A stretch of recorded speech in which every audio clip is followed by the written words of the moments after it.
ഇന്ത്യയിൽ പാകിസ്ഥാൻ ചാരന്മാരുടെ എണ്ണം കൂടുന്നു എന്നുള്ളതാണ് ദിനംപ്രതി ഒരാളെങ്കിലും പിടിക്കുന്ന വാർത്തകൾ നമ്മൾ കേൾക്കാറുണ്ട്.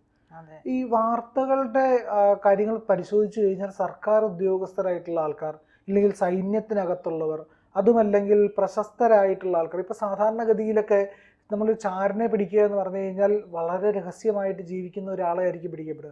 ഇതങ്ങനെയല്ല. പരസ്യമായിട്ട് വ്ളോഗർമാരായിട്ടുള്ളവർ, സർക്കാർ ഉദ്യോഗസ്ഥർ, ഉന്നത പദവിയിലിരിക്കുന്നവർ, സൈനിക ഉദ്യോഗസ്ഥർ, ഇതെങ്ങനെയാണ് ഇങ്ങനെ പാക് ചാരന്മാരെ കൊണ്ട് ഇവിടെ നിറയുന്നത്?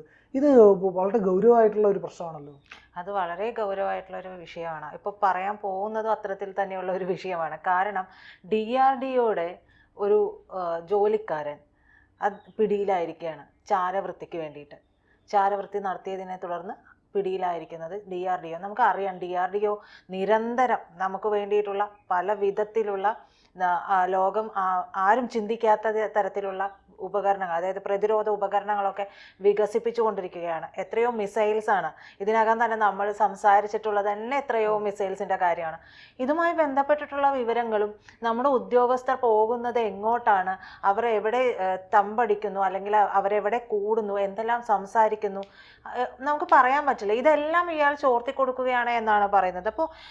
ഇപ്പോൾ അറസ്റ്റിലായിരിക്കുന്നത് ജയ്സാൽമേർ ചന്ദൻഫീൽഡ് ഫയറിംഗ് റേഞ്ചിലെ DRDO ഗസ്റ്റ് ഹൗസിൽ ജോലി ചെയ്യുന്ന ഉത്തരാഖണ്ഡ് സ്വദേശിയായിട്ടുള്ള മഹേന്ദ്ര പ്രസാദ് എന്ന് പറയുന്ന ആളാണ്. ഗസ്റ്റ് ഹൗസിൽ ജോലി ചെയ്യുന്നു എന്ന് പറയുന്നതിനെ നമുക്ക് എന്താ പറയുക, നിസ്സാരവൽക്കരിച്ചിട്ട് കാണാൻ പറ്റില്ല.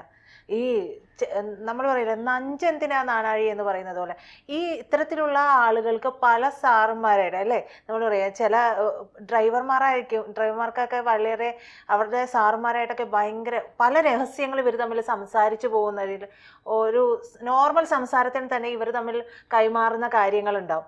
അപ്പോൾ അത്തരത്തിലുള്ള ബന്ധം ഇവർക്ക് കൂടുതലുണ്ടാവും. പക്ഷേ ഈ ഉദ്യോഗസ്ഥരാണെങ്കിൽ ഈ പറയുന്ന ആളുകളെ സംശയിക്കുകയും ചെയ്യില്ല. ഇവൻ നമ്മുടെ ഇവിടുത്തെ ജോലിക്കാരനല്ലേ, അപ്പോൾ എന്ത് ചെയ്യാനാണ് എന്നുള്ള തരത്തിലായിരിക്കും ഒരുപക്ഷെ അവർ സംസാരിക്കുന്നത്. ഇനി ഇവർ സംസാരിക്കുന്ന റൂമുകൾ കേന്ദ്രീകരിച്ച് ഒരു ഒളി ക്യാമറ വെക്കാനോ, എന്തെങ്കിലും ഈ ഒരു സംഭാഷണം റെക്കോർഡ് ചെയ്യുന്ന സംവിധാനങ്ങൾ വെക്കാനോ എന്തെല്ലാം മാർഗങ്ങളാണ് ഇപ്പോഴുള്ളത്. ഇത് ഇവർക്ക് കിട്ടണമെന്നുണ്ടെങ്കിലും നമുക്കറിയാം, ഇത് ഈ പറയുന്ന ചാര സംഘടനകൾ ഇത് ഇവർക്ക് കൊണ്ട് കൊടുക്കും. അതിനൂതനമായിട്ടുള്ള ഉപകരണങ്ങളായിരിക്കും കൊണ്ട് കൊടുക്കുക എന്നുള്ളത് നമുക്ക് ചിന്തിക്കാവുന്ന കാര്യങ്ങളാണ്. അപ്പോൾ ഇത്തരത്തിലുള്ള ഒരു മുറിയിൽ, അടച്ചിട്ട മുറിയിൽ വളരെ കോൺഫിഡൻഷ്യലായിട്ട് രണ്ട് ഉദ്യോഗസ്ഥർ സംസാരിക്കുകയാണ്. ഒരുപക്ഷെ അത് നമ്മുടെ വരാൻ പോകുന്ന ഏറ്റവും നൂതനമായിട്ടുള്ള ഒരു മിസൈലിനെ കുറിച്ചാവാം, അല്ലെങ്കിൽ വ്യോമ പ്രതിരോധ സംവിധാനത്തെ കുറിച്ചാകാം. എന്തിനധികം കഴിഞ്ഞ ദിവസമാണ് നമ്മുടെ പ്രധാനമന്ത്രി പറഞ്ഞത്, നമ്മൾക്ക് ഒരു 360 ഡിഗ്രിയിൽ സംരക്ഷണം നൽകുന്ന ഒരു കവചം വരികയാണ്, എല്ലാ പ്രധാനപ്പെട്ട കേന്ദ്രങ്ങളെയും അത്തരത്തിൽ സംരക്ഷിക്കുന്ന സുദർശൻ ചക്ര. ഇതുമായി ബന്ധപ്പെട്ടിട്ടുള്ള ഒരു സംസാരം നടത്തുകയാണ്. ഈ പറയുന്ന ഇപ്പോൾ പിടിയിലായിട്ടുള്ള ആളെ പോലെ ചാരവൃത്തി നടത്തുന്നവരാ ഏതെങ്കിലും ഒരു തരത്തിൽ ഈ സംഭാഷണം ചോർത്തി കഴിഞ്ഞിട്ടുണ്ടെങ്കിൽ അതിൻ്റെ എല്ലാ പരമമായ ഡീറ്റെയിൽസും ഇയാളുടെ കൈകളിലെത്തുകയാണ്. ഇതായിരിക്കും ഇയാൾ പാക് ചാര സംഘടനയ്ക്ക് കൈമാറുന്നത്. അപ്പോൾ ഇപ്പോൾ വന്ന് നമുക്ക് നമ്മുടെ ഉദ്യോഗസ്ഥ വൃന്ദങ്ങളെ മാത്രമല്ല, അതിന് ഉള്ളിൽ ജോലി ചെയ്യുന്ന നമ്മൾ വളരെ എന്താ പറയുക, ഗസ്റ്റ് ഹൗസ് ജോലിക്കാരൻ എന്ന് പറയുമ്പോൾ പോലും അത്രയും നിസ്സാരവൽക്കരിച്ച് കാണാൻ കഴിയുന്ന തരത്തിലുള്ള ആളുകൾ പോലും ഇപ്പോൾ ഇത്തരത്തിലുള്ള ചാരവൃത്തിക്ക് വേണ്ടിയിട്ട് അവർ തിരഞ്ഞെടുക്കുന്നു എന്നുള്ളതാണ്. ഇതെങ്ങനെയാണ് നമ്മുടെ രാജ്യത്തിനുള്ളിലേക്ക് കടന്നുകൊണ്ട് ഇവർ ഇത്തരത്തിലുള്ള ചാരന്മാരെ സംഘടിപ്പിച്ചെടുക്കുന്നത് എന്നുള്ളത് വളരെ ചിന്തിക്കേണ്ട ഒരു വിഷയം കൂടിയാണ്. കാരണം നമുക്കറിയാം, ജ്യോതി മൽഹോത്ര ഒരു യൂട്യൂബറാണ്, ഇൻഫ്ലുവൻസർ ആണ് എന്നുള്ള പേരിലാണ് നമ്മുടെ നാട്ടിൽ പോലും വന്നുകൊണ്ട് ഇവിടുത്തെ തന്ത്രപ്രധാനമായിട്ടുള്ള പല കാര്യങ്ങളും ഫോട്ടോ എടുത്ത് ഇതെല്ലാം ISIയുടെ ഓഫീസിലെത്തി. അവർ അതെല്ലാം നോക്കുന്നുണ്ടാവില്ലേ, അതിൻ്റേതായിട്ടുള്ള എല്ലാ ഡീറ്റെയിൽസും അവരുടെ കയ്യിൽ ഉണ്ടാകുന്നില്ലേ. മെട്രോ സ്റ്റേഷനിൽ വരെ പോലും അവരെത്തി അവിടുത്തെ എല്ലാ കാര്യങ്ങളും പകർത്തി അയച്ചു കൊടുത്തു എന്നാണ് പറയുന്നത്.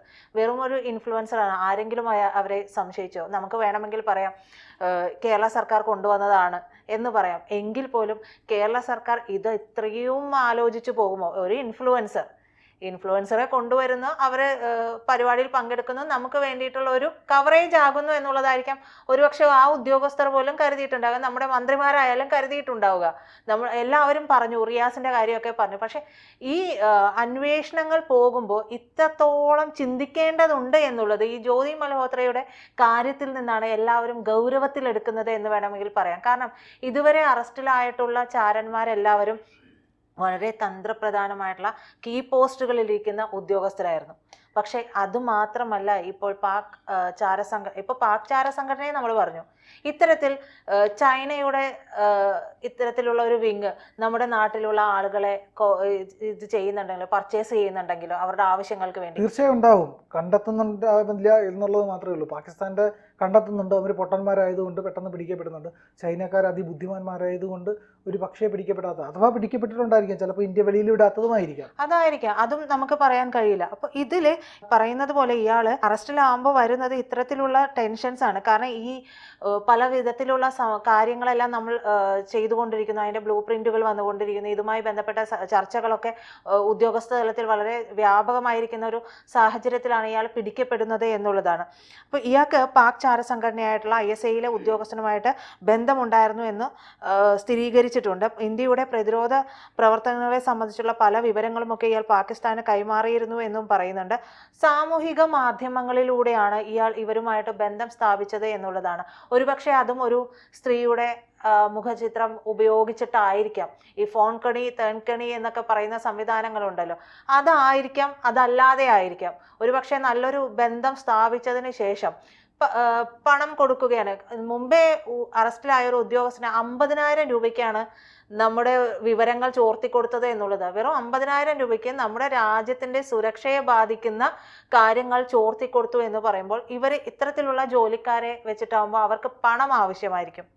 പണം ആവശ്യമാണ് എന്നുള്ള വിവരം ഇവർക്ക് കിട്ടിക്കഴിയുമ്പോൾ സ്വാഭാവികമായി ഒരു ചൂണ്ടയിട്ട് കൊടുത്താൽ പോരെ, ഇത്ര തരാം, ഇത്ര രൂപ നിനക്ക് തരാം, നീ ഈ രഹസ്യങ്ങൾ ഞങ്ങൾക്ക് ചോർത്തി തരൂ എന്ന് പറഞ്ഞാൽ ഇത്തരത്തിലുള്ള സാധാരണ ജോലിക്കാരാകുമ്പോൾ അവർക്ക് എളുപ്പത്തിൽ കാര്യം നടക്കും. അതേസമയം ഉദ്യോഗസ്ഥ തലത്തിലിരിക്കുന്ന ആളുകളാവുമ്പോൾ അവർക്ക് സ്വാഭാവികമായിട്ടും വലിയ രീതിയിലുള്ള ഫണ്ടായിരിക്കും ഓഫർ ചെയ്യേണ്ടി വരുന്നത്. അവർക്ക് അതനുസരിച്ചുള്ള കാര്യങ്ങൾ ബാക്കിയുള്ളതും ചെയ്തു കൊടുക്കേണ്ടി വരും. അപ്പോൾ ഇവരെ സംബന്ധിച്ച് ഇതൊരു ചിലപ്പോൾ ഒരു എന്താ പറയുക, വലിയ സേഫ് ആയിട്ടുള്ള ഒരു കാര്യമായിരിക്കും. ചെറിയ തുകയ്ക്ക് വലിയ കാര്യങ്ങൾ ഇവർക്ക് ചെയ്ത് കിട്ടുന്നുണ്ടാകാം. അത്തരത്തിലുള്ള കാര്യങ്ങളും അതിലുണ്ടാകാൻ സാധ്യതയുണ്ട്. അപ്പോൾ DRDOയിലെ ശാസ്ത്രജ്ഞരെ കുറിച്ചുള്ള വിവരങ്ങൾ, ഇവരുടെ യാത്രയെക്കുറിച്ചുള്ള വിശദാംശങ്ങളൊക്കെ ഈ പാക് ചാര സംഘടനയ്ക്ക് കൈമാറിയതായിട്ട് സ്ഥിരീകരിച്ചിട്ടുണ്ട്. ഇതിനു പുറമെ ചന്ദൻ ഫയറിംഗ് റേഞ്ചിൽ മിസൈൽ പരീക്ഷണത്തിന് ഉൾപ്പെടെ എത്തിച്ചേരുന്ന ഉദ്യോഗസ്ഥരെ കുറിച്ചുള്ള വിവരങ്ങൾ കൂടി ഇയാൾ കൈമാറിയിരുന്നു എന്നാണ് പറയുന്നത്. മഹേന്ദ്ര പ്രസാദിന്റെ മൊബൈൽ ഫോൺ ഉൾപ്പെടെയുള്ളവയൊക്കെ പിടിച്ചെടുത്തിട്ടുണ്ട്. ഇത് ശാസ്ത്രീയ പരിശോധനയ്ക്ക് നൽകുമെന്നാണ് പറയുന്നത്. ഈ പറയുന്ന കാര്യങ്ങൾ ഉണ്ട് എന്ന് പറയുമ്പോഴും നമുക്ക് ശാസ്ത്രീയ പരിശോധനയ്ക്ക് ഉൾപ്പെടെ പോകുമ്പോഴും ഇത് നമുക്കൊരു സംശയമല്ലേ, നമ്മുടെ കൂട്ടത്തിൽ നിൽക്കുന്ന ആരെ നമുക്ക് വിശ്വസിക്കാനാകും? ഇത്രയും ഒരു കാര്യം ഇതിൽ നിന്ന് നമുക്ക് ഉറപ്പിക്കാം, കാരണം ഇന്ത്യയുടെ വളർച്ച എല്ലാവരെയും അസ്വസ്ഥപ്പെടുത്തുന്നുണ്ട്. എല്ലാവരും ഇതെല്ലാം കാര്യങ്ങൾ അറിയാൻ വേണ്ടി കാത്തിരിക്കുന്നുണ്ട്. പല രാജ്യങ്ങളും ഈ ചൈനയുടെ കാര്യം പറഞ്ഞതുപോലെയാണ്. ചൈനയ്ക്ക് മേലെ ആരെങ്കിലും വളരുന്നത് കാണാൻ ചൈനയ്ക്ക് ഒരിക്കലും താല്പര്യമില്ല. അവർ നമ്മളോട് എത്രയൊക്കെ സംസാരത്തിന് വരുമ്പോഴും, എത്രയൊക്കെ നയതന്ത്രപരമായിട്ടുള്ള ഡീലിങ്സിന് വരുമ്പോഴും അവരുടെ ഉള്ളിലുള്ള ഒരു ആശങ്കയുണ്ട്, ഞങ്ങൾക്ക് മുകളിലേക്ക് ഇവർ പോകുമ്പോൾ. ഇപ്പോൾ അമേരിക്കയ്ക്കുള്ള അതേ ആശങ്ക ചൈനയ്ക്കും ഉണ്ടാകാം. അവരുടെയും ആളുകൾ ഇതിലേക്ക് വരുന്നുണ്ടാകാം. ഇപ്പോൾ നമ്മൾ പിടികൂടുന്നത് ഇവരെ മാത്രമായതുകൊണ്ട് പ്രിയൻ പറഞ്ഞതുപോലെ തന്നെ ഇവരെ മണ്ടന്മാരായതുകൊണ്ട് പെട്ടെന്ന് പിടിക്കുന്നുണ്ടാകാം. അല്ലെങ്കിൽ ഇയാൾ കാലങ്ങളായിട്ട്, കുറെ നാളുകളായിട്ട് നിരീക്ഷണത്തിലായിരുന്നു. അപ്പോൾ ആ നിരീക്ഷണത്തിനൊടുവിലാണ് ഇയാളെ പിടികൂടുന്നത്. അപ്പോൾ അത്രത്തോളം പ്രധാനപ്പെട്ട രേഖകൾ നമ്മുടെ ഉദ്യോഗസ്ഥർക്ക് ലഭിച്ചതിന്റെ അടിസ്ഥാനത്തിൽ തന്നെ ആയിരിക്കും ഈ ആളെ പിടികൂടിയിട്ടുണ്ടാവുക എന്നുള്ളതാണ്. കൂടുതൽ വാർത്തകളും വിശേഷങ്ങളും നിങ്ങളിലേക്ക് എത്താൻ ABC മലയാളം സബ്സ്ക്രൈബ് ചെയ്യുക, ബെൽ ബട്ടണും അമർത്തുക.